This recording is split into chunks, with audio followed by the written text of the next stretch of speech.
Today we're making pork spare ribs on the Weber kettle. We're going to start with the 1-to-1 ratio of salt, pepper, garlic, using mustard as a binder, and no, you cannot taste it. Put your ribs on the rib rack and get your temperature on your kettle to between 275 to 300 degrees. After about 2 hours, take the lid off, check it, and then spritz it with some 50-50 apple cider vinegar and water. I couldn't find any cherry wood chunks, so I ended up using wood chips. After about 2.5 to 3 hours, you want to get your glove with the cotton liner in it and your foil paper ready with your barbecue sauce. Right before you get ready to wrap, you want to spritz the ribs just a little bit more and then get a little bit of sauce onto your foil paper.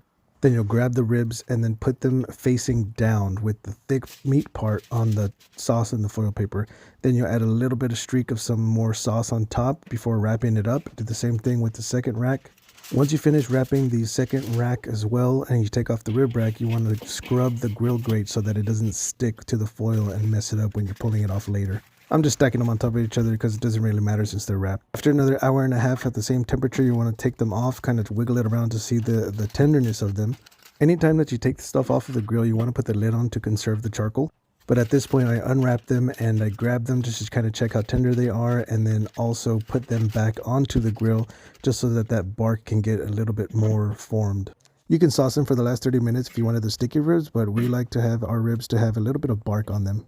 I just think the texture is way better that way. After pulling both of the ribs off of the grill, you want to rest them just a little bit before taking them to the cutting board and slicing into them like I am doing now. Because it's got a nice bark to it, I'm using my fingers on the other hand to hold it down while I cut. So do the same thing to both racks, and here's one of the pieces. You can see it's got a nice little smoke ring to it from the cherry wood. You'll do that to both of the ribs, put them together, and that's the end result. Thank you for watching. Cheers.